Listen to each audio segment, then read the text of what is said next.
Maps do go back and forth between these two teams, but when you actually look at the layout, I think that FaZe maybe have got 1 or 2 maps that are actually priorities for them and what they've been focusing, what they've been practicing. I will say, starting off with Recharge Ball, most recently, Sentinels actually slapped FaZe 2-0. FaZe only got about 40 points, which is not something we typically see on Recharge Ball either. So if Sentinels can find that same kind of form that they found a week ago in scrims, maybe that could just kick off the perfect way to this series. Right, I know there was a statistic that was mentioned at the start of the desk segment right there. It was 9-4 was the Sentinels scrim against FaZe here on Thursday. It was warm-ups. We don't know how serious either team was taking it, but 9-4 is a very dominant performance. Unfortunately, Dan, I actually stopped by and watched some of that series, and I actually saw all 4 wins for FaZe, so I would not be shocked to see them come out hot the way they did in that scrim. Let's see what they have in store for us. Ladies and gentlemen, we have FaZe versus Sentinels in our winner's bracket right now, and I cannot express to you how important it is for both these two teams' journey this weekend to a championship that this series goes in their favor. So we're going to kick this one off, Dan, and who do you want to start with? I mean, I want to see who's going to be playing best, and, well, that's one way to start things. Bound just getting a little bit of a slappage because there's going to be just an issue. One player was on the wrong side. That could have been better, as you say, who do I want to watch? Between these two teams, though, you say how important it is. You're completely right, because this is only Winners Bracket 2. This looks like a Winners Bracket semi, yes. Even a Winners Bracket final, I guess, if Cloud9 weren't involved.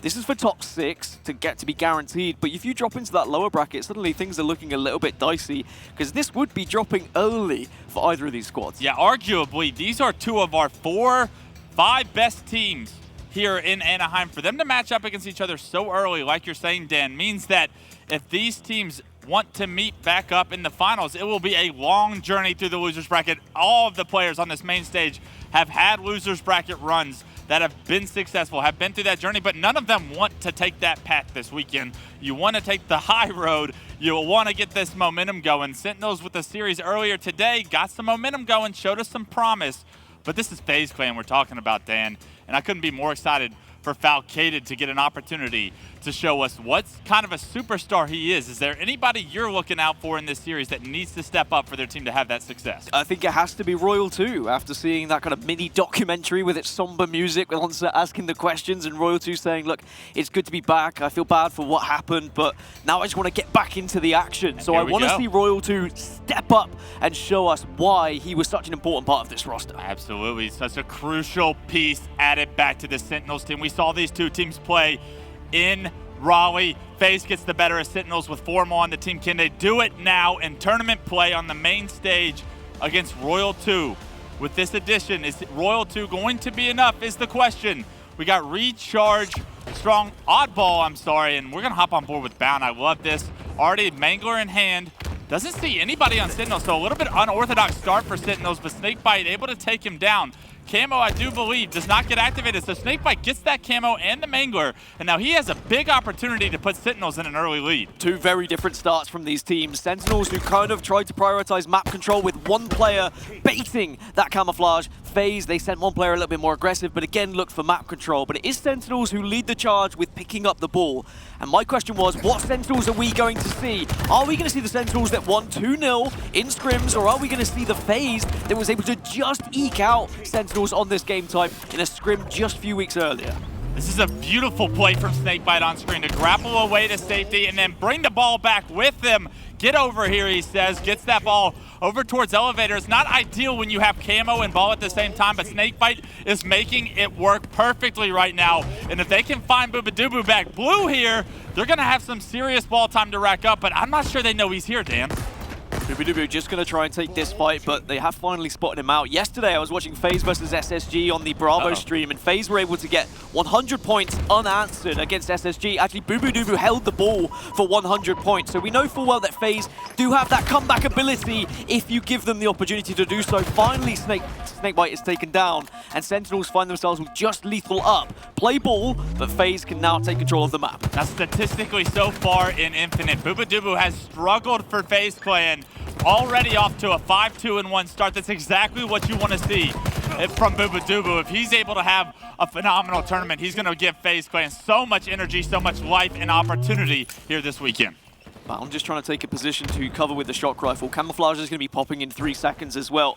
So they've managed to get the ball into Turbine if they want to pick it up, but Bound knows that he's got an important role to do to try and hold off the push. Yeah, they do look like they're going to be able to get camo, but Bound trying to hit it, make a play with the shock rifle. Can't hit the headshot, and LethuL taking him down. Gets a big kill. Not only that, but Sentinels get their second camo of the game. Frosty activates it. Once again, pairing it with the Mangler. We saw how much success SnakeBite was able to have earlier.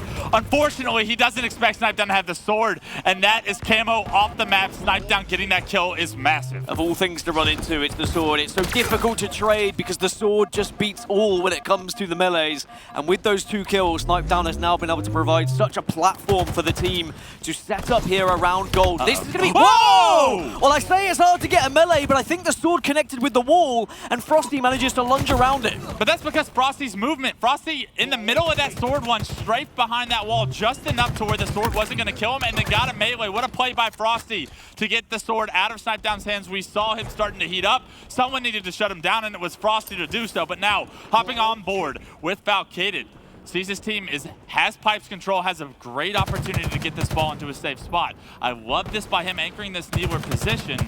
And he's got so much damage, so much information on the Sentinels players trying to push long. They do lose a teammate, so they are going to have a disadvantage in numbers right now. Can Sentinels break the setup of FaZe Clan? Yeah, Sentinels have got to be careful because if they all push at the same time and lose just one initial engagement, then that could make things very bad for them indeed. But at least Falcated is there to clean that one up. Otherwise, that could have got a little bit scary and dicey. And now he can try and do some dicing with the sword around the gold area. Yeah, the sword's still 21%, so it's going to have 2 kills left in it. Can he get the kill on the Frosty quickly? Frosty sees the sword, wisely backs up. A beautiful frag grenade is going to take Falcated down, and that's the 2nd time in a row Frosty has taken down the sword player for FaZe, and those are big kills. Those show up as 1 kill in the stat stand, but those are massive kills in game results. Surprised he actually went for it with the sword, if I'm honest, but it doesn't really matter now. The death has been and gone. 3 seconds until the camouflage is up. Now it is up. Both teams just kind of baiting this one a little bit. There's a lot of players down low for FaZe, and that's perfect for Sentinels. They can watch from an overarching position. Now they're going to get camouflage and more ball control. This is looking great for the Sentinels roster. FaZe Clan allowing Sentinels to dominate the story as far as power-ups are concerned, and how long is that going to go on for them to fall deficit in this round? You see the lead starting to get out of hand now, almost up to 30 points as Royal 2 with this camo paired with the Mangler. Once again, you can see a clear strategy from Sentinels. They like this pair. How dominant can this combo be in Royal 2's hands? We've been seeing it more and more. As soon as that camouflage is found, you either go sword or you go Mangler. You have to have something that gives you the one-up of your opponent, because sometimes just a battle rifle shot is not going to be enough, especially if you start missing them. Usually you look for a back smack or trying to utilize something like that. Mangler, drop, hold this, reversal, easy peasy. Did they get the play ball though? The ball carrier does get down. That's LethuL. Unfortunately, Royal 2 getting that kill on the bound overextends towards the blue side of the map. The rest of FaZe Clan push towards pipes. They take over the Sentinel setups. That ball doesn't quite make it off the rail, and because of it, FaZe Clan get to gently carry that ball back into elevator, get a setup of their own. And those are the little tiny differences between having an 8-second lead or a 28-second lead, right? Unfortunately, now Sentinels, they'll give away a little bit of the lead they had. They'll have to be somewhat more quick and aggressive with the push off of spawn. Otherwise, they'll give too much time here away to FaZe Clan. Sentinels do a phenomenal job of getting a few kills, though, stalling the time of FaZe Clan coming back into this. But just like that, SnakeDown out of nowhere, able to take down SnakeBite, and that's a big kill to give numbers back in his team's advantage. Now Sentinels down 2 members. SnakeDown loses a teammate of his own, and now he's got a responsibility here. Does he pick up the ball? Does he slay with shock rifle in his back pocket? You have to think he wants to get this ball out of his hands as soon as possible. 59-39, but most importantly, only 57 seconds left on the clock. Of course, it stops every time that ball is picked up, but it means that you've got less chance and less opportunity every single time that ball is being held to pick up time. Because if you drop it, if you try and slay, then you might struggle to find time later. Camouflage is also being picked up here by Falcated, I believe, so FaZe have done better this time to actually focus on it. Will this be the one camo FaZe needs to close this first round out? Falcated gonna get the better of Frosty unless he switches it on him. Can't hit the melee, and because of it, Frosty with another massive kill that will only show up as 1 in the kill feed in the stat line. But that kill could have won Frosty an opportunity to still compete in this round, because right now they have multiple members of FaZe Clan here back with the ball. The ball does get played, but bubu dubu with a double kill with this sword, wreaking havoc on Sentinels. This sword coming into play so often so far in this first round. round, and it looks like FaZe is the ones that are putting it to use successfully. No mangler, no sword with camouflage. That is why we see Sentinels focus so hard on picking up those weapons when they're able to at least pick up the camouflage from bottom middle. Only 29 seconds left on that clock, so you've got one last opportunity if you're Sentinels to really try and break any sort of setup here that FaZe have and retrieve this ball and get a setup of your own. I like that play ball by bubu. Unfortunately, Sentinels is right there, bottom batteries to catch it. bubu needs to play his life. His bubu's... Oh my God, bubu. Staying alive there. 2 members of Sentinels go down, and he just has to play the clock right now. This is a perfect job by him. Doesn't want to leave pipes, knows the ball's in a very rough spot for anybody on Sentinels to pick up. And with LethuL trying to get to that ball, bubu is in a perfect spot to shut him down and steal round 1. And a little bubu pop-off as well. Bubu, take my dubu, spam it in the chat, because FaZe Clan take the first round after being quite considerably far behind for some time to begin with on that game. Sentinels, they dropped the ball a little bit, quite literally and metaphorically. And even though they had all that camouflage control, just not able to close out as much time as they would like. FaZe Clan right back into it, and also getting very aggressive from the start, picking up the camo. They do get this first camo, and that's big for FaZe Clan, because we saw how much success they had when they were able to deny camo out of the hands of Sentinels. Yes, Falcated wasn't able to do too much with the camo, but it was more so Sentinels not using that camo to a success against them at the end of that round that made them have that successful setup that won them that round. Let's see what they're able to do with it now. You're seeing Frosty try to apply some pressure here on Turbine now.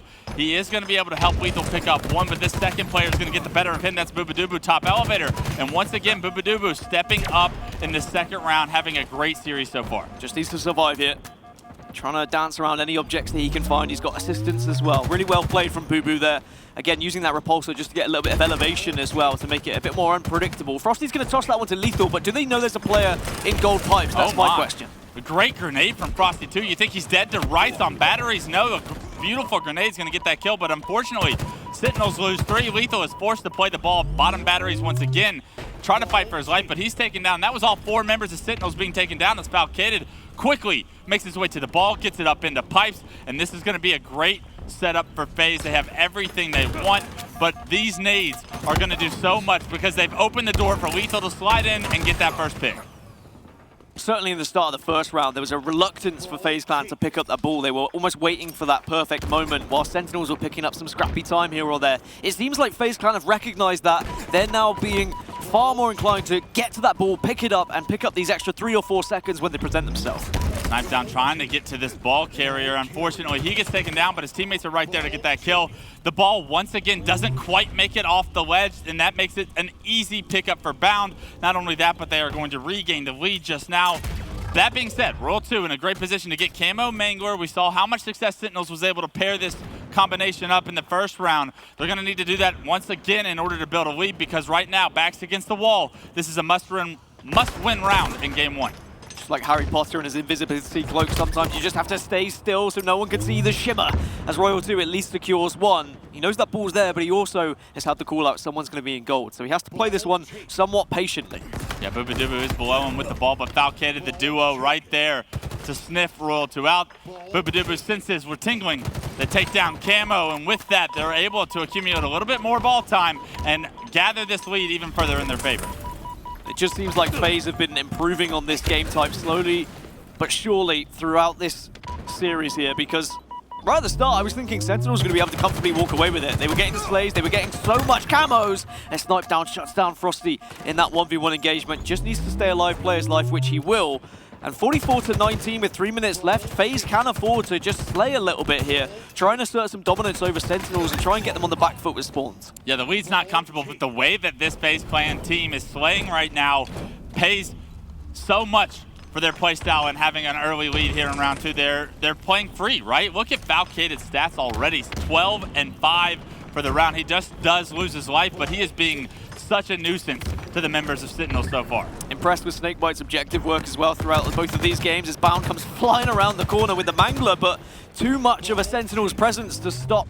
And now there's going to be 3 players down for FaZe. So Falcated on his own will have to wait for the rest of the team. And Frosty's in a position with the shock rifle to maybe cause some damage. This is where we see Sentinels struggle. They cannot hold successful setups for long. At least they haven't yet in this game. A big pick from Frosty is probably going to allow the first setup to be really substantial for Sentinels. I love this by him. He's able to find 2, but unfortunately, just like that, 2 members of Sentinels go down. Now Frosty's surrounded. He has to hit the shot.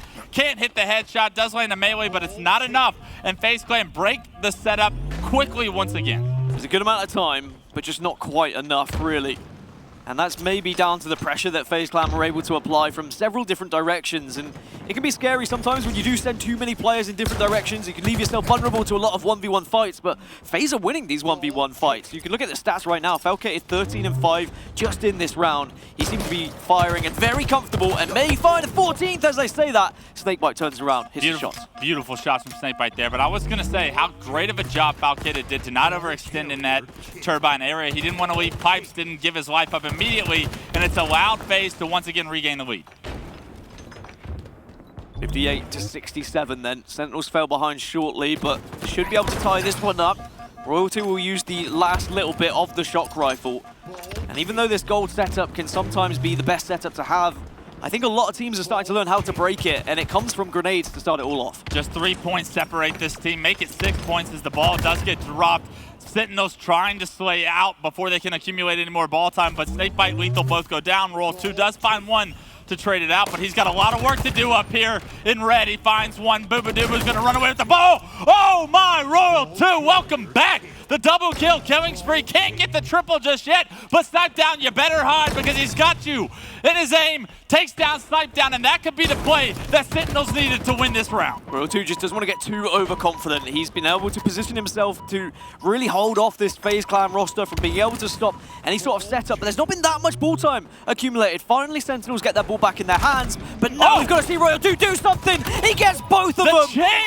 The chain damage from the shock does enough to make that kill possible from Royal2. Both those kills so influential. 91 points and climbing. Royal2 is wreaking havoc right now with the shock, and he does it again. It's a perfect shot. Narrowly misses Falcated's dome, but he's done enough to get Sentinels to a round 3. That's Sentinels tying this one up. The round's over, Royal2, and he's still shooting. This man is on fire right now. He is so focused. He's zoned in. You can tell what it means to him. Just looking at his gameplay and the way he's been running around the map, how difficult he's making it for FaZe Clan. As we jump into this round 3, I want everybody to pay attention. Look at the difference in objective score between the teams. LethuL and SnakeBite have 70 and 85 points. All of FaZe Clan is doing the objective. Is this something that Sentinels will suffer from because only 2 of their players are primarily focused on picking up that oddball? Typically, you want it to be a well-balanced machine because a lot of times, Dan, you want to be best player in position gets the ball, not an individual is known for being that ball player. But now, hopping on board with LethuL, pressuring this red pipes area, finds Falcated, very weak, an easy kill for LethuL, gives his team's numbers for now. They do lose Frosty, but the ball is going to be in the hands of Sentinels, or at least on their side of the map for now. Well, that was a big fight, and it's probably good for both teams it ended up in just a trade because they were the 2 single players. Distance from the rest of the team, as I say distance, Falcated and Bound were far from it. They are holding each other's hands right now, moving as a unit, and that is a scary thing that Sentinels need to answer. You need to be running as a duo to try and counter that. I can't speak enough about how well SnakeBite has been able to rotate the ball throughout this game so far. He does it once again, gets the ball all the way to pipes. So although FaZe Clan get kills, they have to continuously hunt down this ball carrier. Finally, FaZe take down SnakeBite with that ball. Let's see what Bound can do now. The melee doesn't come through. It might have been blank, but Bound with the wherewithal to get that kill. Not only that, to continue to move this ball to elevator towards his teammates. And now let's see what FaZe can do now that they have ball towards elevator, but instantly Bound under pressure, forced to put it bottom middle and play it. Good grenade work from Sentinels, just as we had seen previously from FaZe to break setups, but how quick Sentinels were to retrieve that ball. They knew they had to take it then and that now. Otherwise, FaZe were going to be off spawn and able to nade it too comfortably. Camo's going to be coming up in 10. Sentinel's going to retreat to kind of a blue setup, it would seem. That's where the ball currently is, around the control area. But Royal2 in the perfect spot to watch over this Camo. Yeah, he's got a decision to make, though, because they are hunting the ball carrier down. Are they going to fight for Camo, or are they going to try and protect the ball carrier? He looks away. Bound sneaks away with that Camo. Actually has grapple as well. And Bound is out of here with Camo. He's able to play his life. He's going to actually bring this ball right to himself. And I love this play by Bound. What a heads-up play, knowing, hey, my teammates are getting the job done on the other side of the map. They're getting the Sentinels team to play the ball. I'll be in position to get it right away. I love this by him, but now he's chosen to drop that ball and slay with this Camo. Let's see what he's got. 2 nades, make it 1 kill, make it a double for Bound. Everything that FaZe Clan needed from him with that camo was done. Not only a setup was acquired by him, but they get to keep that setup now that he has a few kills as well. Well, you talk about trusting teammates. It was two different stories there. LethuL maybe thinking his teammates were in trouble, so he looked away and gave up that camouflage, and because of that, now we see FaZe take the lead, 41-37 once more. Falcated's picked up 2. Sword also in the back pocket here, and because the green gun misses, that means SnakeBite will get sliced and diced, and FaZe Clan starting to put some real time on the board now. Yeah, the last thing SnakeBite wanted to see when he turned that corner was Bound with Sword, and Bound getting that kill allows Sentinels FaZe Clan to release some pressure on this setup. Sentinels has to wait for SnakeBite to respawn in order to try and get a push. But just like that, they get a pick on the LethuL. The rest of Sentinels forced to push into BR. Down numbers. Are they going to be able to break this setup? I like this by Bound. He understands I got to get over to my ball carrier. Unfortunately, it's a little too late. He does lose his teammates, but he still has this sword. And SnakeBite, you're going to fall for it once. You fall for it twice. And that's shame on you. Bound going off with this sword, specifically on SnakeBite so far. Bound just trying to survive with the repulsor. It's one of those things for SnakeBite where you don't expect the sword to be there again. The sword was on the other side of the map earlier is what he's thinking. Ball will be retrieved by FaZe, and Bound's done his job. He had such a successful run there with that killing spree. So many important kills as bubu cannot escape with that shock rifle. And Sentinels can really try and get a setup towards gold now. You've just got to make sure you've got one player over towards that control. LethuL is going to be that player. Right now he's on the Mangler spawn. If he can get some height and can really help that cross from lower gold, maybe Sentinels can put some real time together here. Yeah, maybe, just maybe. Sentinels needs to figure out a way to hold this Pipes setup a little bit more successful than they have before in the first 2 rounds. bubu is able to secure this camo safely, able to get a shield back and maybe reposition. Let's see what he's got for us. How many legendary plays have we seen from bubu with camo? Could this be another one that we put in the history books? SnakeBite does spot him out, but can't get the melee, and because of it, that's free damage for bubu. Roll to the last guy alive for Sentinels, and it looks like FaZe Clan have done it yet again. They have broken the setup, and now ball in hand, able to rack up some time. A beautiful melee from bubu secures that kill, staggers the respawners of Sentinels, and 70 points in climbing every single second is going to matter. Good movement from bubu, and also not panicking when he was up close and personal with the ball. Able to just secure that kill and give the information to the rest of the team. 20 points required to win map 1 for FaZe here. Sentinels have got one last push. 2 are over towards control, 1 down at Turbine. LethuL gets the opening kill. It's got to be here and now. LethuL gets the second, the third comes through, and now it's up to Bound. Last guy alive, Mangler in hand. Can't get it done. LethuL takes him down, and SnakeBite on top of the ball gets it back into Elevator. Now it's Sentinel's chance to try and end this game. 1 round of slays will do it, ladies and gentlemen. 1 round of slays, 1 setup will win you game 1. How do FaZe want to approach this then? bubu is down low, 2 players towards control, and then 1 player are going to go Turbine from long haul. If they can get the opening pick, FaZe should be able to push as a 4 here, and they've got the sword. Here comes the sword. Snipe down! Doesn't go down easy. Gets another kill with the sword, and FaZe have broken the setup. That could be it. The rest of Sentinels trapped into Pipes. Bound there to clean up the last one alive, but the ball is down in battery, so Sentinels did a phenomenal job to get the ball in a place where it was going to be very difficult for FaZe to get it out of, and because of it, this game isn't over yet. 9 seconds for both teams, and off spawn, Sentinels are able to get grenades towards that ball. Bound is in such an important position. He's got gold, and he's got the sword, but now the ball can't get away from SnakeBite. He survives, again, and this is such big time. Not again. SnakeBite turns the corner for the 3rd time in this game. How influential can this be? Can they rack up the last few seconds? They can't quite get that ball time, yet they are surrounded by members of FaZe. Bound goes down. SnakeBite trying to stay alive as long as possible. It's up to LethuL. It's Falcated versus LethuL. Falcated's got teammates on the way. LethuL knows this is the situation. Actually kills SnakeDown. He turns his focus to Turbine, and now Sentinels are here. LethuL has just done an absolute bamboozle job. The ball is still there, though. Is it going to reset? Ball resets! FaZe are in a position to maybe just nade that one, but SnakeBite, the closest player, can move it once more to Turbine. SnakeBite's going to try and stay alive behind these batteries. 3 points is all he needs. His shields are starting to go. Nades are coming in, but it's not enough. SnakeBite in position once again to get the ball. Clutch that round for Sentinels, and it was really SnakeBite the entire game, rotating that ball perfectly, that got Sentinels the win. And FaZe, you got to be frustrated after that because you had every reason to win that game. You outslayed Sentinels, but it really was those rotations that got the better of him. SnakeBite's rotations and his objective work, but just that little merry dance that LethuL had in the elevator, not only delaying the kill from Falcated, but turning around and winning the engagement versus SnakeDown, who was being peppered in the back.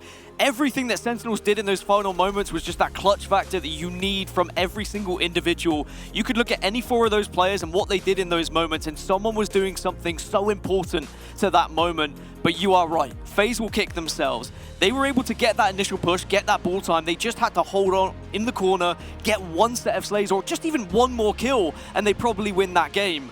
We've seen this game type be close in scrims between these two, and that did not disappoint. It doesn't get any closer than that, Dan, and if we can look on to this best of 5, you can only hope that every single game is going to be like that, because if we have that in store for us, ladies and gentlemen, we have some action to show you. Sentinels and FaZe Clan are once again going at it, bringing it all they got, and that oddball game literally could not have been any closer, 97 to 100. And how many plays did we see from all of the individuals up there on screen to give us those kind of performances? So what's crazy is in the scrims when we saw a 2-1 advantage in favor of Sentinels, again, it was 250 to 249 in the actual points totals, and we've just seen something pretty much spot on identical from Sentinels once more, which, you know, it just suggests that this one can go either way from either of these teams, which would suggest we're going to go even further into this best of 5. But looking back at some of these replays, there's just so many moments that really changed the footing of how this game was going to go. 1 missed shot, 1 missed melee, then that could have been an entirely different game. Unbelievable. Right here, shock rifle and hand roll too, doing so much damage, but it was really this fight that determined the game. Falcated could not get the kill on the LethuL. LethuL actually couldn't get the kill on the Falcated. They both played their lives so well. SnakeBite was actually the first guy to try and get there, but because SnakeBite took the route he took, Sentinels had an angle to get him weak enough to where LethuL actually got that kill, and that was just about where the game was decided.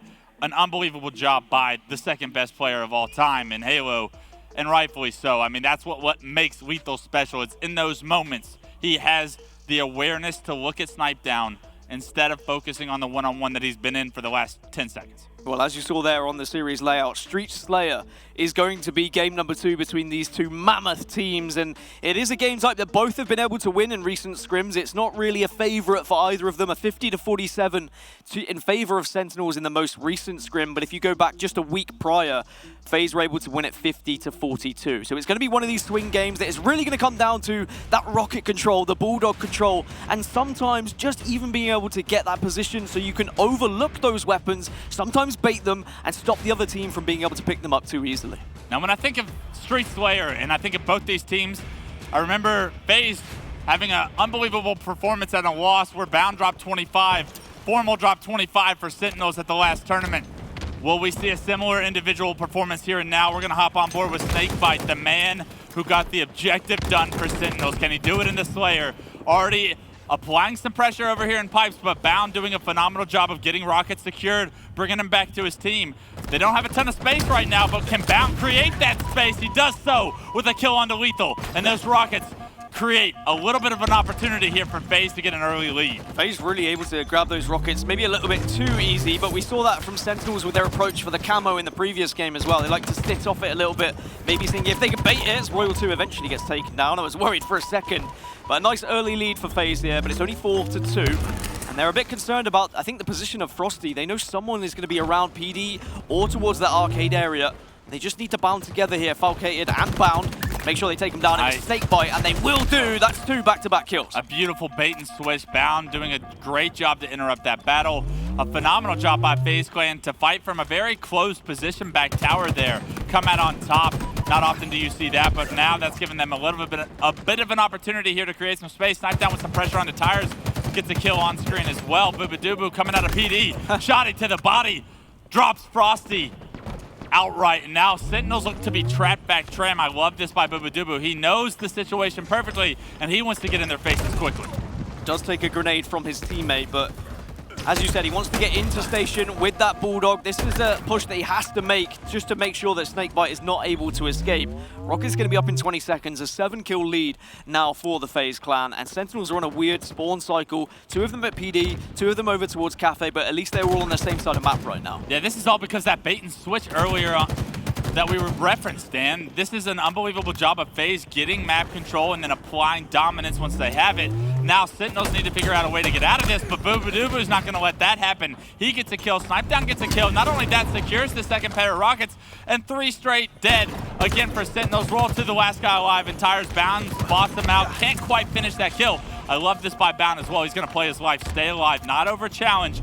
This series is all about individual performances stepping up because both these two teams are full of some of the best players in the world. And right now, hopping on board with Falcated being one of them, finds himself 2 kills as well. So FaZe a 7-kill lead, and this was something the desk brought up. Sentinels, they were down by what, like 11, 12 kills in a series earlier against Exit, but were able to bring it back. But FaZe Clan, maybe a different kettle of fish. Are they able to have that same kind of comeback ability against one of the best teams in North America? I guess that will remain to be seen, but at the moment, SnakeBite's being a real nuisance, just hovering around the middle of the map. This is where the game could get ugly, Dan. You see the push coming from FaZe Clan. They do get traded out, and Sentinels to trade kills out here is big. 3 for 3, both teams go, so they keep this at a 7-kill game for now. But if this game continues to be this way, FaZe is going to have so much space. You have to think the scoreline's only going to get uglier. Look at Falcated trying to make a decision here, though. Which way does he want to go? It seems like he's going to try and push through Arcade. Maybe not. Maybe fall back as he knows he gets the comms that players are starting to push towards the cafe side of the map. Does spot SnakeBite bottom middle. Does enough damage for SnakeDown to capitalize. 3 dead again for Sentinels, and 26-19. This lead is not getting any closer. I have to say, it's been quite a structured game from both teams where you have a 4v4 engagement.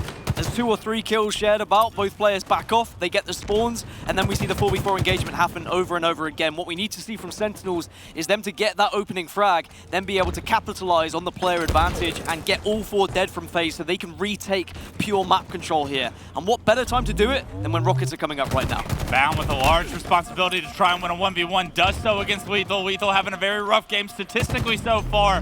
1-7, and that big kill has now secured. Actually, FaZe don't get rockets off that first pick. That's a surprise. Somehow SnakeBite gets in there, gets a rocket, gets a kill of his own, but unfortunately, that's all they're going to let him do. FaZe Clan traded out efficiently. Keep this at a 6-kill game for now, and bubu finds himself trying to compete for that last rocket, but can't quite make it there. And it looks like SnakeBite has gotten there off spawn.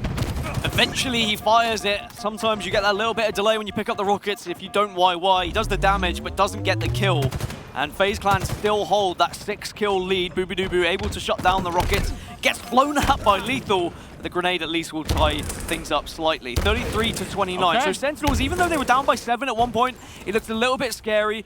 It was actually Frosty, and he's pushing on his own quite often, and he's been winning those fights. But as I say that, bubu will shut him down from a distance. A beautiful nade from bubu makes that a very, very easy kill for his team. Great damage there. Even better job by Bound to look over his shoulder, finish that headshot off for him, and now Falcated able to play his life so perfectly, get his shield back, and he's already done so much damage with this 1 life on screen so far. He's got the lead right back up to 7 for FaZe Clan. They look to close this out and tie this series up, and they can do so with just 12 more kills. Sentinels were scattered for a little bit. They were quite vulnerable. A lot of them were on their own, but they've been able to group up now. SnakeBite is found, but not killed because Royal 2's there to save the day. Up by 6, make it 7 once more. And Sentinels, they need to slow down this game a little bit. They can't allow these trades to be happening too often because otherwise they're just slowly but surely going to be giving 1 kill after another, and that 50 mark will start to encroach on. Is anybody there to capitalize on that melee from SnakeBite? The answer is no. SnakeDown plays his life perfectly, backs up to Red Room, gets his shield back, and I love this by FaZe Clan. Slow this game down. Let's get Stalker Rifle in one of the best snipers' hands of all time, and that's going to be SnakeDown getting in a great position to secure his team rockets. Unfortunately, they're a second too early. They're not able to pick up those rockets. SnakeDown does opt to try and push shotgun, finds a kill, but just like that, Sentinels find 2 of their own. Okay, it falls. Rockets in the hands of bubu. We'll secure 1 kill with them, but is that enough? I'm sure he'll say yes because I took the rockets away from Sentinels. That was what's important. Still a 7-kill advantage. So Sentinels, they need to make sure they get that 1-4 dead if they're going to get back in this game. But with how things have been trading out, this is looking like FaZe kind of heading to win round 2. And that's a testament to how strong FaZe has been able to play this game type from just about any position they've been, and we've seen them trapped. We've seen them with the entire map. They have traded efficiently since gaining that 7-kill lead so early on. They have not relinquished yet a point. And beautiful shots by Bound almost put a guaranteed exclamation point on game 2. 49-41, and it is all about and will be sewn up here from FaZe Clan. We got a series on our hands between these two teams, and of course, we knew it was going to go down to the wire. 1-1. And unfortunately for Sentinels, after the early deficit, after FaZe had been able to get that starting strategy on board, Sentinels were never really able to recover. There was a few moments of hope where I saw Frosty pick up a nice kill and it allowed the team to push in, but what FaZe did very well was they would escape those fights. They wouldn't just directly take a 4v4 or a 3v4 when they'd lost someone. Instead, they would get one player to run back towards PD, hold on to arguably one of the better spawns towards the tower side of the map, and then because of that, they had so much map control throughout. Something that stuck out to me throughout that entire game too was just every single time we went to an individual's point of view, no matter if it was FaZe or Sentinels, the amount of damage that some of these players can do with how much shield they have is absolutely insane. They're always getting a melee off before they go down. They're always throwing phenomenal grenades, and because they capitalize on so much damage, I mean, we saw it from FaZe's point of view most of the time, but it just creates so much opportunity for your team. Looking at the stats right there, Dan, LethuL having a very rough game too. It's not nearly over for the series, but you have to get more out of LethuL if you want to win that Street Slayer, and unfortunately, they're going to have to wait till Game 5 for a Slayer performance to be remade. LethuL didn't look confident in any of his 1v1 fights. I think we saw a fight right at the end from Bound's point of view against LethuL, where LethuL was kind of jumping out, and I know that there was a thrust that was also involved from Bound, so that makes things difficult as well. But you could just see by the way he was playing it in that fight, he didn't see him himself. So I'd like to think he will bounce back going into game number 3. This was the fight I was talking about. I think because of that thrust, it just bamboozled LethuL ever so slightly, but he still wasn't positioning himself the way I used to be seeing him position himself. But what a series this is going to be. Livefire Strongholds is going to be map number 3 between these two. And now this, if I was to look at all 5 of the game types and tried to pick out one, which I feel like was a really strong map for one team, this would be FaZe's map. Livefire Strongholds, They seem to be so successful on it. It's been quite a dominating performance actually against Sentinels in scrims, so I'd be favoring FaZe here. All right, FaZe may be able to get some momentum off that game too, a little bit of confidence. Things are going in their favor. They have outslayed Sentinels both games 1 and game 2. Can they do it in the third? But more importantly, can they get the objective done against Sentinels? Sentinels was able to be so scrappy in that first oddball game. You cannot allow Sentinels to out-rotate you if you're FaZe, but I don't expect that to happen, especially with how strong of a map that you're saying it is, Dan. But the game type that stuck out to me in that layout was game 4, the exact game they sent Sentinels home in Raleigh. But, and it's always going to be a big but, that was Formal. And Formal is not going to be the player on the team anymore. It's going to be Royal 2, and even though they have some similarities and they tried to get a like-for-like replacement, this Sentinel squad should be, and I hope will be, an entirely different task that FaZe are going to have to try and take down if they want to send them home or even send them into the lower bracket in this case. But we don't have to worry about Aquarius CTF right now. Instead, I just want to talk a little bit more about Strongholds Livefire and why I think FaZe are so successful. When you look at those stats of Falcated and how he's been performing in Slayers, and he's got the second best slaying statistics in terms of KD throughout this tournament, if you've got a player that confident in so many of their 1v1 engagements on a map like Livefire, where you can just move around and constantly isolate other players on the team, then that's going to give so much confidence to the rest of the team to actually just focus on the objective whilst he's just almost like running around like a madman. Yeah, absolutely. I think Falcated, one thing he doesn't do is miss. The next thing he's not going to do is overextend. So it's a phenomenal opportunity for him to kind of try and anchor in some of these situations as well. I mean, like, honestly, Falcated does it all. He's in your face. He finds those picks. And if he can find picks in this third game, he's just going to open up the map. Once you have the numbers advantage in a map mode combo like Strongholds, Livefire, you just swarm into that B Stronghold, you swarm in front of tower, and it just allows you to trade out damage efficiently. I think we saw a bit of that in game 1, but not enough from FaZe, and they're going to need to pick it up if they want to take the lead in this series. Livefire Strongholds is going to be our game 3. Game 3, and this is a real chance for FaZe to try and put their foot in the door on this series and maybe try and demonstrate to Sentinels that they are the real deal. They are the team that is going to be progressing in this winner's bracket. I want to keep an eye on Falcated. I think if you've got a player who's firing that well right now, it doesn't matter if you're holding B, C, or A. He individually can hold off 2 players comfortably, I would assume. Interesting starting strat from FaZe. They send 2 players big door, already sniped down. Or bubu, I'm sorry, in the back of B. He is able to get a trade. And it is going to be a one-on-one for this B Stronghold. And that repulsor's going to allow FaZe Clan to jump out to an early lead. And look at this, Falcated not going to waste a single moment on his way to C. He is going to hesitate just a second, though, making sure the coast is clear. He doesn't want to lose B with this overextension, but in the meantime, Bound with Snipe gets the kill on the roll, too, gets Heat Wave out of the hands of Sentinels, but more importantly, tries to get this overshield, but Frosty shuts him down.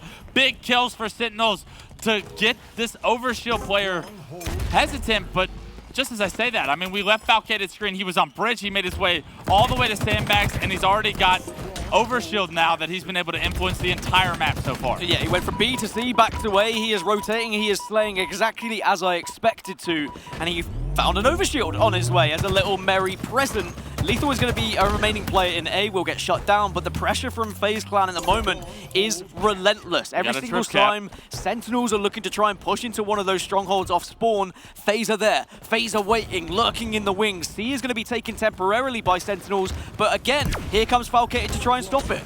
We have 57 points and climbing for FaZe Clan. Sentinels stop the trip cap for now. They are able to acquire C, but right now they need to figure out a way to get the slays, because without kills, you are not going to have a good time against FaZe, and right now FaZe clicking on all cylinders. Bubu taking down LethuL with that snipe. Gets snipe in hand. Now what can Bubu show us he's capable of? And I think that's where you've got to be careful if you are a Sentinels member. If you're off spawn and you're down this much and the other team has so much control, you can't afford to just run bottom middle and look to try and take a stronghold on your own. There has to be a plan of action. You have to be coordinating an attack here, or at least playing together. Overshield's popping, so we're seeing a massive scrap over on this side of the map. Interesting decision by bubu to flank here, and it's the perfect decision.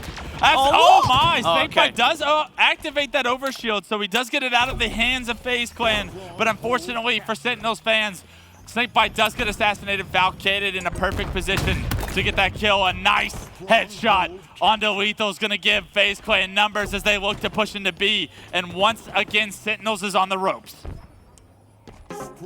Sentinels need to find a way to shut down this momentum and this speed from FaZe Clan right now. They haven't been able to get a footing into this game whatsoever. And maybe that's why, because everyone from FaZe Clan right now is stepping up individually. It doesn't matter which POV we're on, there is always just that aggression and raw aim being demonstrated from every single member. A killing spree for bubu. What an unbelievable play that was. Not only the no-scope, but the jump paired with the kill and the reset onto C. Bubu doing it all. Those kills giving him so much space, and a trip cap once again for FaZe Clan. 135 and climbing. SnakeBite scratches his head as he dies, and I think the rest of the Sentinels fan base will probably be doing the same watching this. 140-2. Finally, it looks like maybe Sentinels are going to get a little bit of control here. B and C taken, but here comes FaZe once more to push in. Royal2 at least shuts down SnakeDown. That is Exhibit A of getting the job done, but now they need to move forward to Exhibit B. Oh my god. Bubu just shoots the grenades right below Royal2's feet there, and that's such a big kill to stop the pressure from Sentinels. So right as you think Sentinels have some momentum, have some bit of map control to work with, kills come through. That was 3 dead momentarily for Sentinels, and A is being transferred. So Sentinels needs to figure out a way to get momentum and keep momentum for a little bit if they want to crawl back into this, because the score, it's ugly, Dan. It's 145-17. And Sentinels know exactly where FaZe Clan are, but it is also the reverse as well. They saw that SnakeBite was taking A, and now they can just watch. They can hold them in this A area. Royal2 will just about get the damage done and will get the assistance, but that next overshield that's popping, if FaZe Clan are able to grab this one, this could be so detrimental for Sentinels' hopes of any sort of comeback. Try as hard as Bound might, he's not able to take down 3 members of Sentinels, and that's overshield going in the hands of Frosty. Frosty finds one, hops into C, but understands they're going to need a trip cap, dude. They're going to have to capitalize on every single kill if they want to come back in this game. Can't quite finish Bound as he runs out of ammo. Bound with a massive kill onto Frosty to keep control of B. It's such a big responsibility when you're holding B on your own, and this is why I figured FaZe Clan were going to have success here, because they've been winning those 1v1 engagements, and also they've been surviving so much, just waiting for the rest of the team to try and come and assist. LethuL misses the first shot and won't be able to be rewarded with a body either. And all this meanwhile, while we're having this scrappy fight happening top, middle, and C, points are still being scored by FaZe Clan as they go for another trip cap. Yeah, FaZe Clan doing such a great job of somehow trading kills in this situation where they're able to control both strongholds. Now they flop C for A, and just like that, they're continuing to score. B has been in the control of FaZe Clan almost the entire game, and Sentinels need to figure out a way to get some kills now. SnakeBite last guy alive, but so is World 2. So in a one-on-one situation, SnakeBite tries to make a play over towards C. Unfortunately, he starts getting shot in the back, having to play his life now. Back tower doubles back immediately, and the cavalry has arrived. Is somebody top tower to meet SnakeDown's heat wave? Unfortunately, the answer is no, but there is a player back tower. A great grenade from World 2 takes him down, and that nade could save the game for now. Where do FaZe Clan try and decide to go here? Do they go top middle to contest C, or do they just try and push towards B? You don't want to leave yourself too vulnerable to a crossfire. And maybe they're just going to play this one patiently. They've got so much room to work with in terms of scoreline. They can actually focus this overshield so heavily right now. Yeah, I love this by SnakeDown and bubu. They both make their way out there. 3 dead for Sentinels as well. So FaZe Clan not only win the battle for overshield, get that overshield, and now look at SnakeDown. He said, Frosty, I saw you make this play earlier, but Snipe's actually up, so I might make a little bit of a different play this time around as he reroutes for that snipe. And now we have seen this so often in Halo. SnakeDown in a phenomenal position to close a game for his team. Can he hit the shot? Misses the first on the roll too. Oh. But the second one, he's not gonna miss. Misses. SnakeBite narrowly, but so much damage. 2 dead for Sentinels, and FaZe Clan have every bit of time to work with. Could have been very different if he'd hit that jump, but that shows how difficult it is to do in a competitive environment. But still, 221 for 50 here. SnakeDown eventually goes and falls. And now, Sentinels, I mean, I think at this point, we need to see them suddenly have a miraculous turn of form. B is at least going to be contested, but 230 points on the board for FaZe Clan. This is all but over at this point. No room for error in Game 3 for Sentinels. From here on out, a trip cap does come through. How long can they hold this is the question. SnakeBite in a position to rotate to all 3 strongholds. I love this by him, but he needs to help his team fast. Dubu is taken down with some nice shots. A killing spree for SnakeBite, and immediately you're seeing that translate in the score, but it's going to be a frenzy, a riot that's needed from SnakeBite to keep his team in this right now, because you literally cannot go all 4 dead. Well, Sentinels have had comebacks already in this tournament. It's definitely possible as Bound gets repulsed away. Wait a minute. And oh my goodness. He gets the melee too. Big damage out of SnakeBite. Does lose his life, but all 4 dead for FaZe Clan. If SnakeBite plays that life any poorer, Sentinels could be looking at a 1-2 series lead for FaZe, but right now SnakeBite does enough. Now it's up to the rest of Sentinels, who are on spawn right now, continuing this turf cap in hand, but Bound has made his way to the heat wave, put it to use already with Overshield coming up.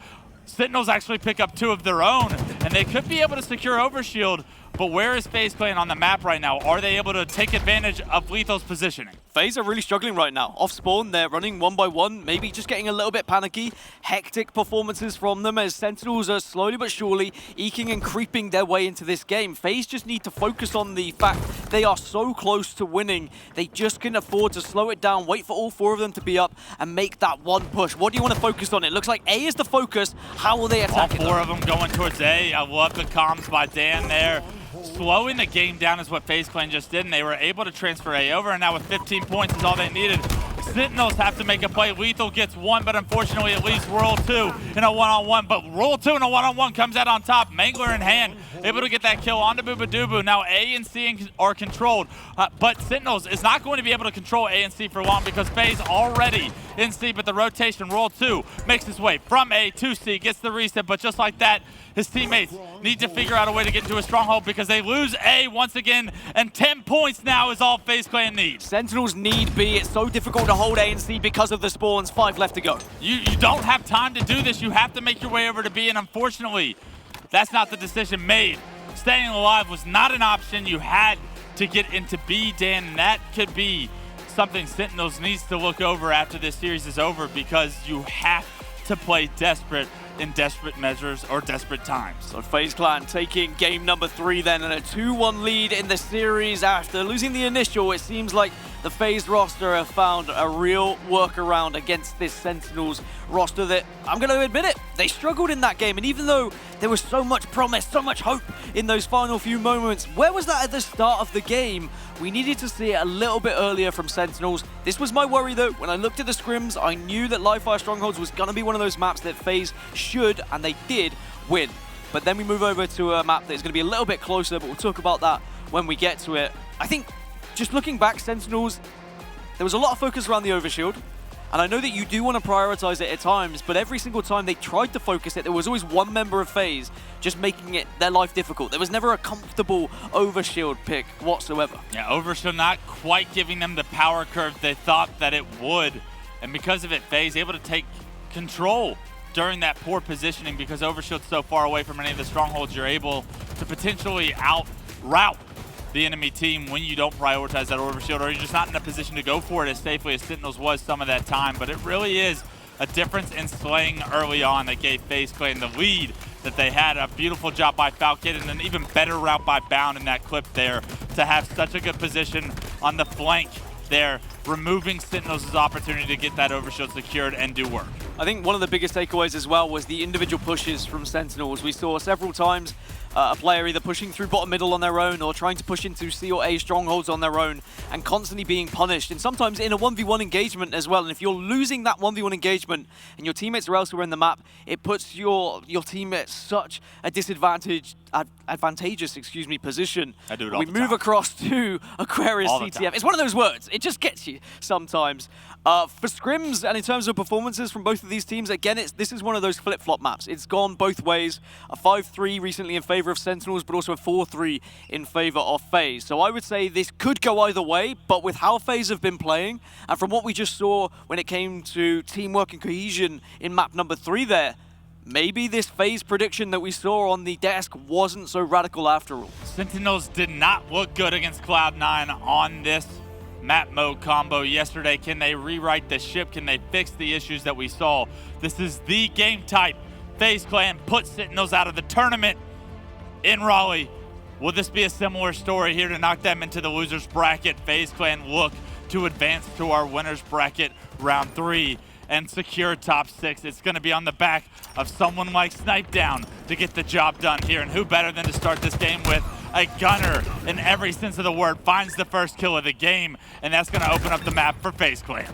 Ro2 opening with a double kill, just has to try and survive, but that's already going to be a flag on the move here. And certainly something I saw FaZe Clan do when they played this game type yesterday in pool play is they were relentless with their pressure. They're always pulling flags. They're always looking to take control of that car side of the map. Sentinels have to take those fights to them. In car, control the Dynamo area. I mean, look at this. FaZe Clan lose 2 members. The flag was down in closet, and the last 2 members of FaZe Clan somehow make their way over to the closet. The return can't quite come in yet, but slays all being forced on the side of Sentinels' base bodes well for the amount of pressure FaZe Clan is able to provide. And that's what it's all about, pressure. Both of these teams have to apply that pressure at the right time, and even though, yeah, it's all good picking up kills and being the main slayer on your team, it's about when you get those kills. Can your kills directly correlate to a flag pull at the right time, and then focus on those fridge spawns so you can shut down any sort of overextension? Sentinels being forced to play defense so far throughout this map 4. Flag on the move once again. It's already past the halfway line, and a big win for Snip3down right there as he gets the kills, gives his team numbers advantage, gets another touch on that flag. And when your flag carrier is getting kills, usually that means you're going to punch this one in. Falcated has a large responsibility to try and stay alive as well. Unfortunately, he goes down, the flag still does get moved, so inch by inch, kill by kill, FaZe moved this flag forward, but all 4 dead. Sentinels slay out. Maybe a little bit of an overextension of active desperation will come back to bite them. Sentinels get the kills and they stop the flag run, and I want to jump into an Astro listening and see what the comms are like. Watch out, bubu. Oh, dead camo, guys, camo. Camo's up now, camo's up now. Yo, Matt, I left the P. I don't have angle speed. Top P, he's going for camo. Camo's up this wall, guys. Guys, we killed this guy, Nice. Okay, I'm getting camo, Use their picture. And their flag, Still there. some bound. What's up, P? One nice shots, PJ. Their flag's still bound. I have camo. What happened to you, Wave? P1, our side. Yo, listen, I have heat wave their engine. Okay. Yo, I'm gonna get info front the base. I'm gonna go P jump. I'm gonna get info front the base. Okay, it's top P. They're PJ. They're P2 right now. I'm gonna come behind him and kill him. Okay. Last guy. Just don't die to this guy. I'm behind him. Go, PJ. Pull it. Pull this engine. Going engine. Yeah. Peter, right behind you. Okay, I heard. All spawners, guys. All spawners. See the flag weak. I heard you. Watch top P, man. Watch top P. So as we join Sentinels with the listening, they managed to put 1 flag on the board, and they've got another one moving as well. Frosty and SnakeBite timing their push excellently. shouting from Frosty, pull that flag, when he manages to push in. Great timing, but the flag is not quite there yet, and SnakeBite knows full well. Oh, finally gets the kill. That was worrying for a second. Falcated is not an easy kill, let me tell you that. Having the time to play him, he's always a difficult kill. Maybe a little bit more shield on that Spartan than you would have thought. That Heat Wave does get the kill finally, though, but Sentinels during that listening does take the lead 1-0 nonetheless. You thought a second cap would go on the board, but unfortunately for Sentinels fans, not just yet. FaZe Clan's defense was very strong in order to stop that cap from happening, and now once again in control of the Sentinels base. Unfortunately, bubu gets rocked by a nade, no shield, finished across the map, and that's so frustrating because FaZe Clan thought that this was going to be a flag run of their own, and unfortunately it's the complete opposite. Sentinels had the flag on the move from FaZe. Those are the type of kills that sometimes don't happen online, but on land you cannot escape the bullets tracking you from a distance. SnakeBite doing really well to be aggressive and push the opposition's base, but also still finding kills. And LethuL doing what LethuL does best, sometimes putting his life on the line just to get that flag a little bit further, and maybe gets it further than he'd expected. Re-challenges, gets the kill, and LethuL's done so much in that period of time. 3 members of FaZe Clan, all bottom middle. Sentinels are going to be coming off respawn, trying to compete for this flag. It is on their side of the map. SnakeDown taken down with camo. A big kill from Frosty once again. Could it be enough to get this flag on the move? LethuL tries to deny the return from coming through, but Bound does just enough to get the kill, get the reset, and that's the second cap once again denied by FaZe, keeping this game within striking distance still, but SnakeBite is starting to heat up.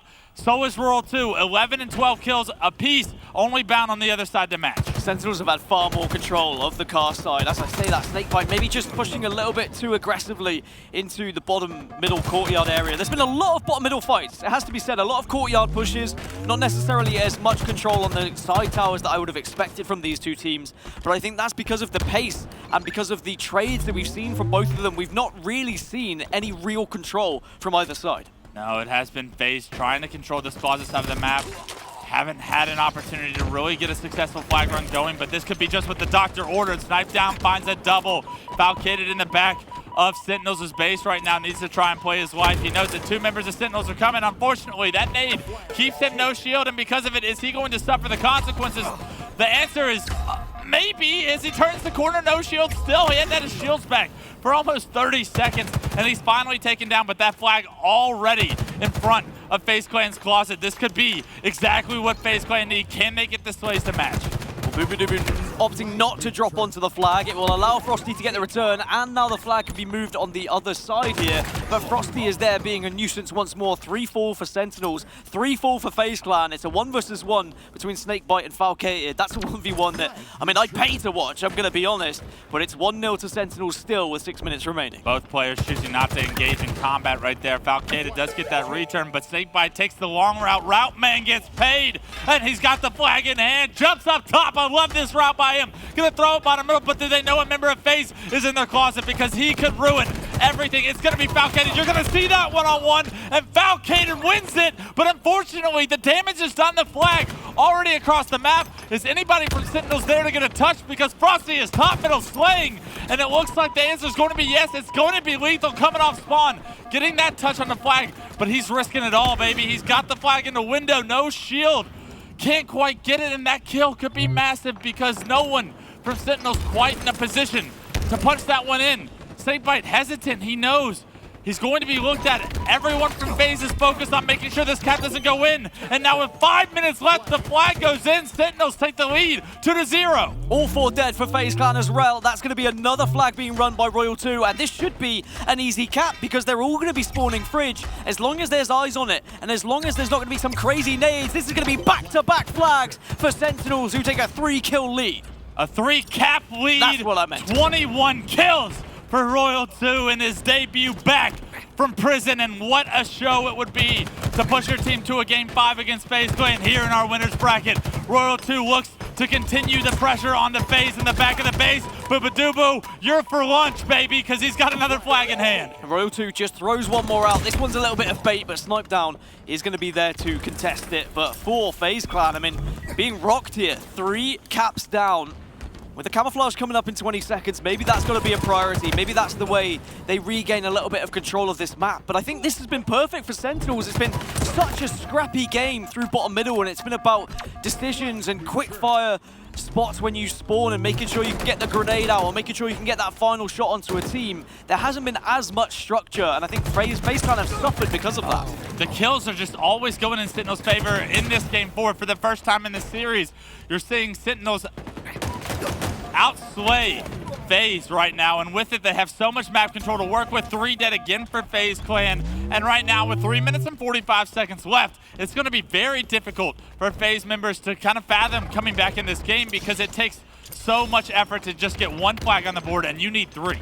Again, SnakeBite just pushing through the courtyard, but has a camouflage this time. LethuL and Royal2 combined to pick up 3. There's going to be 1 remaining player, and I think SnakeBite had already spotted him, but unfortunately, maybe I was wrong. Maybe didn't see him in his FOV. What's important, though, is they're still on the aggression side here, Sentinels. They're making sure that they take the game to FaZe Clan, because as long as they're being aggressive, FaZe aren't going to be able to get in the base and get any of those flags on the go. Yeah, FaZe forced to play defense right now, and defense is being shredded by the heat wave once again. Royal2 is in your base, in your face, getting another kill with this heat wave, making it 26 for the game so far.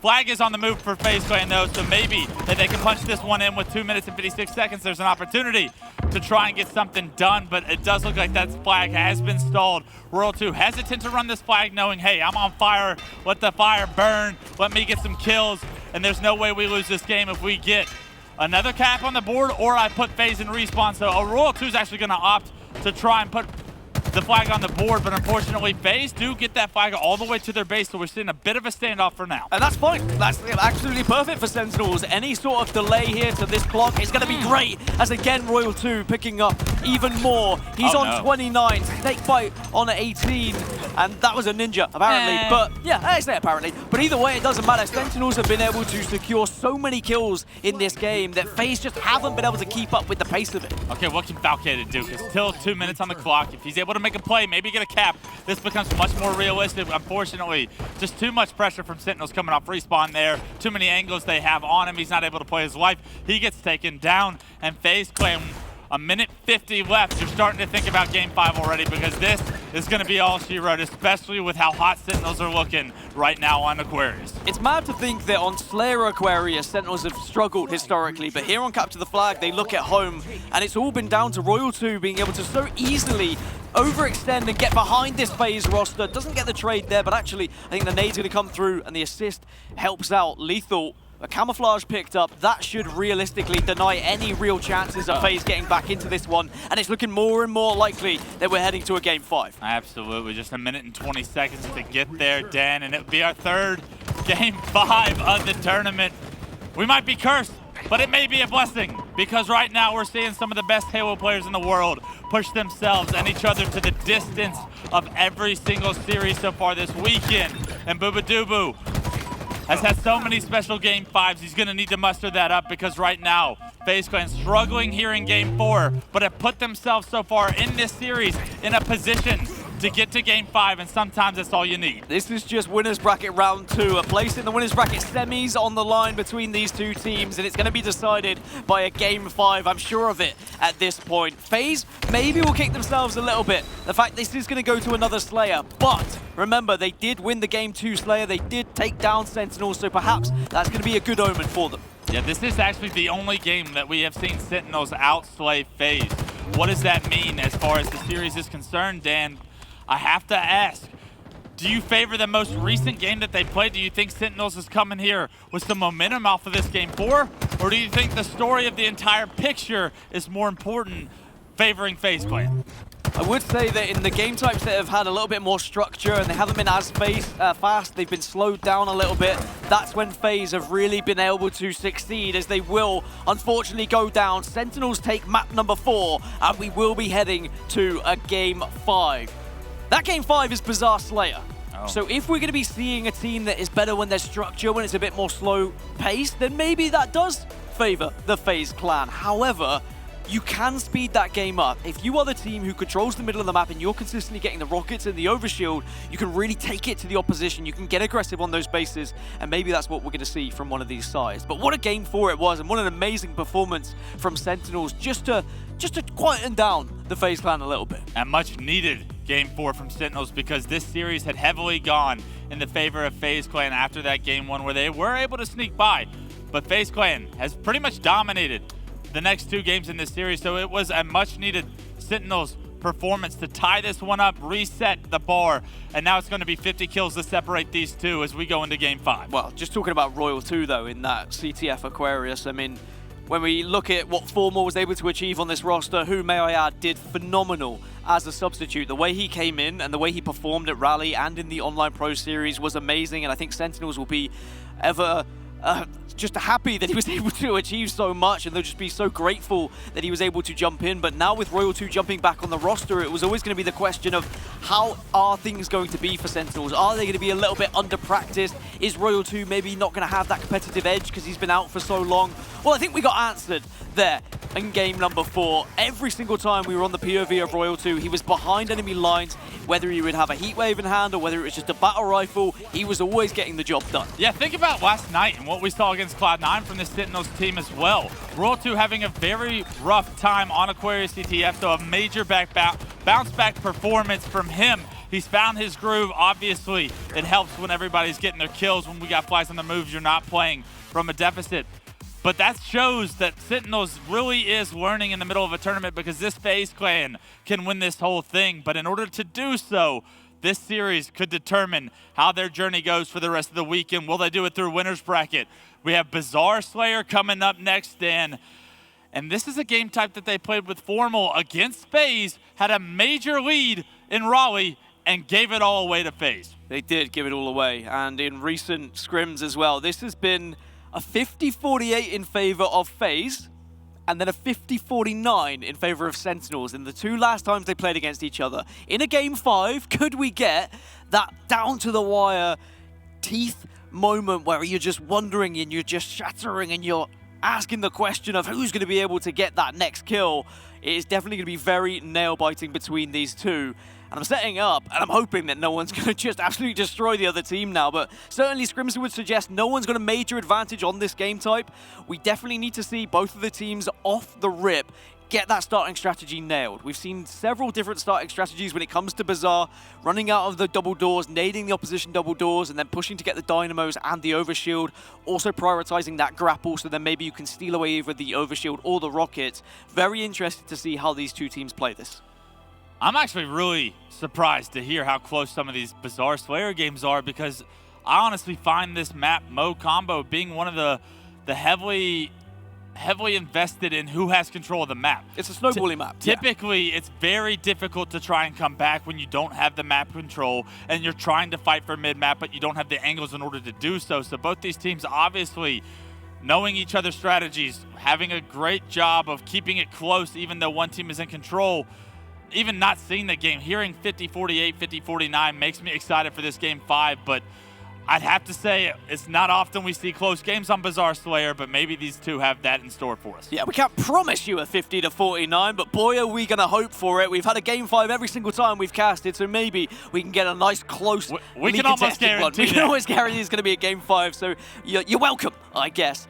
But certainly when it comes to Bazaar Slayer and the fact that, you know, it can be snowbally, but we have seen comebacks in this tournament. Cloud9 against Fnatic, they were about 10 kills down. They came back into it, but we're going to get into game number 5 then. FaZe versus Sentinels in winner's bracket round 2, a matchup for a guaranteed top 6 and a place in those winner's bracket semis. We saw Fnatic win a game 5 with a play from Envor. We saw KCP last night win a game 5 with the whole squad popping off.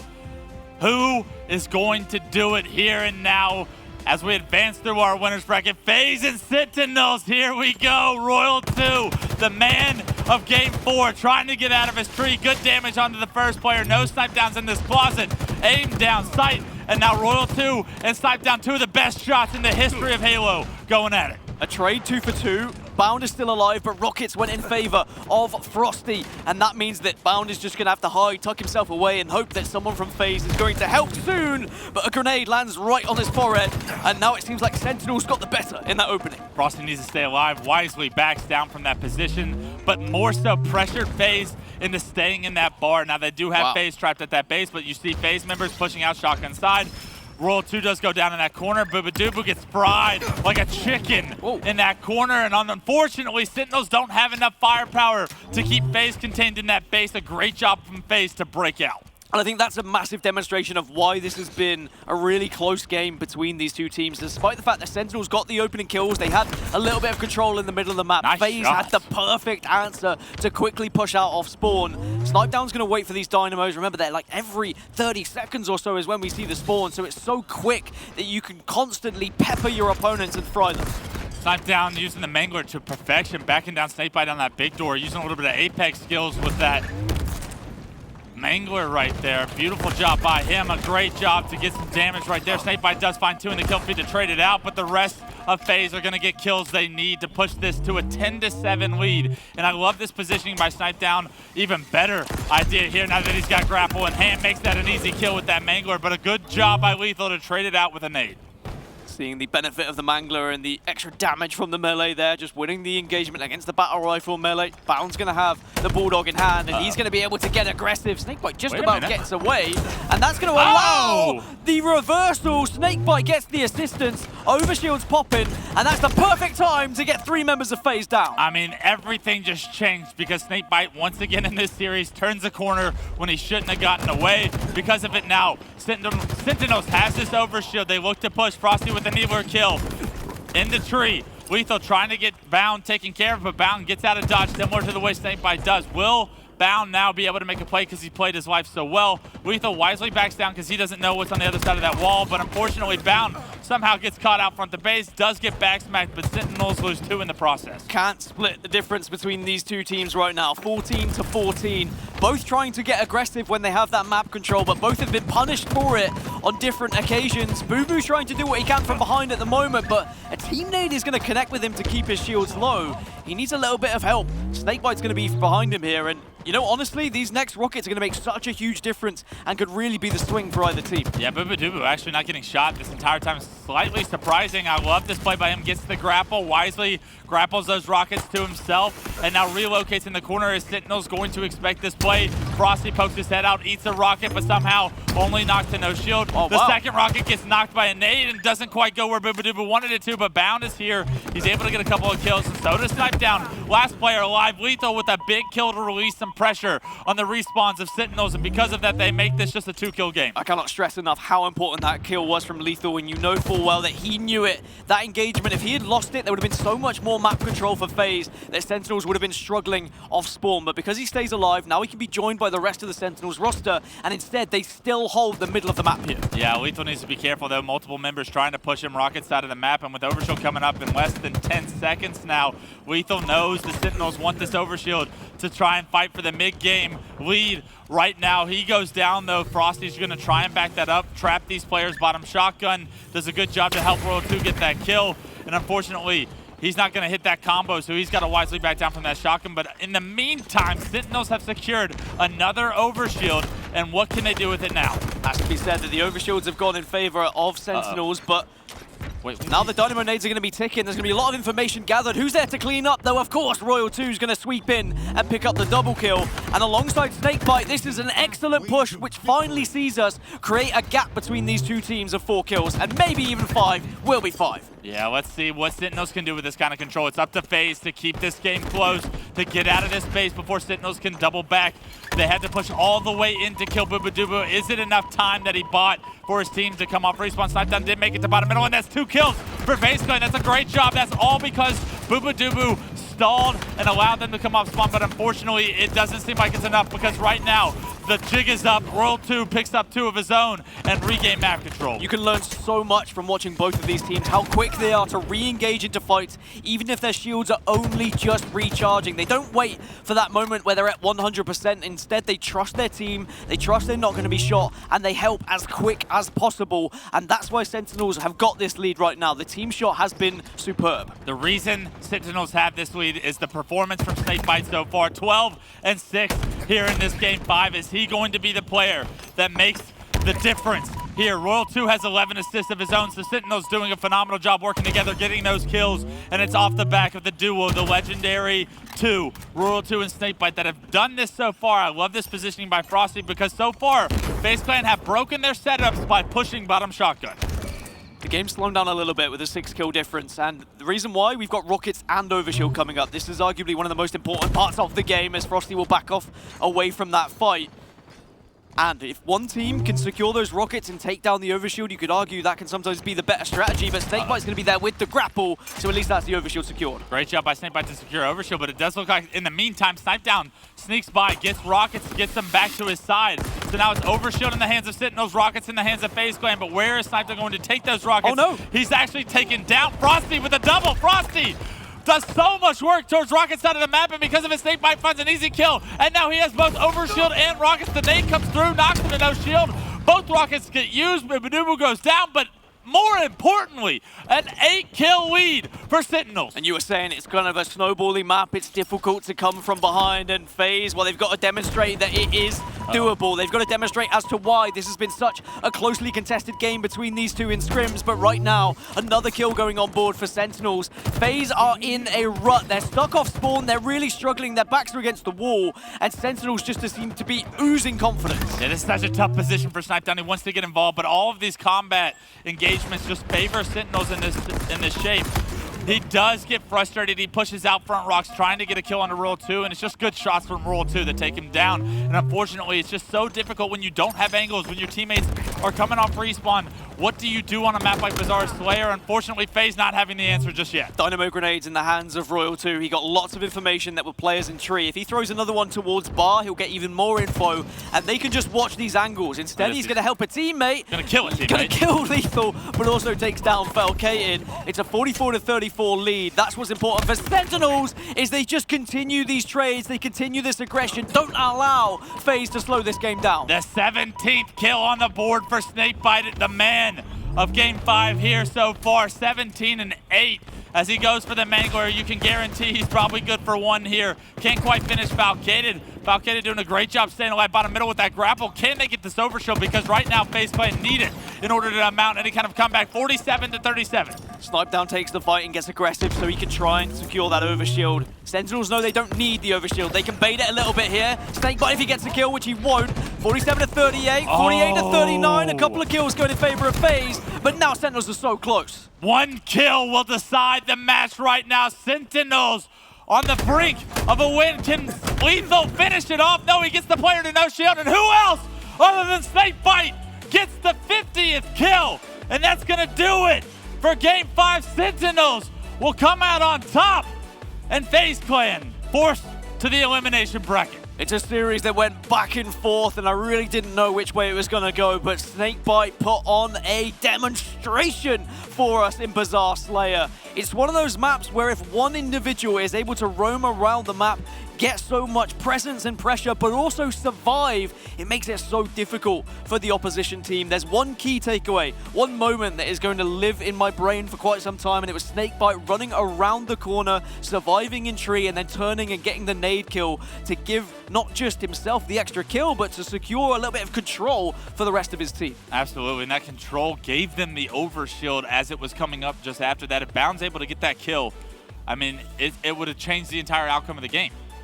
Unfortunately, that's not going to be the story FaZe Clans want to hear, because what ifs aren't going to get you the series win, as Sentinels do such a good job of being down 2-1 in that series and coming back all the way to take that Game 5. I mean, if that goes 7 games, Dan, I literally think it goes the distance. So we can only hope that these two teams once again match up later on in the tournament because of how closely contested I believe these two teams are together. But it really was SnakeBite, the player of Game 5, 18, 9, and 7, doing it all And not only that, but staying alive when he needs to as well. There was another key kill during that game, and it was when LethuL was the last remaining player holding rockets, and he took the aggressive fight to kill the player who was fighting him on balcony. If he had lost that fight, they lose mid-map control. But to be that aggressive and that confident to hold the middle of the map on your own speaks volumes for me. Even though LethuL wasn't the main slayer, he didn't manage to get all the kills, but that one kill maybe generated 4 or 5 to follow it because they were able to keep mid-map control. Yeah, before the series started, we highlighted LethuL's kill-death ratio. We put it up against Snip3down, and of course, not many players have Snip3down's kill-death ratio, right? But there were 2 significant games in that series that were decided by plays LethuL made. Even though he didn't have the best statistics, if you can continue to give your team life because you're making the plays at the right moments,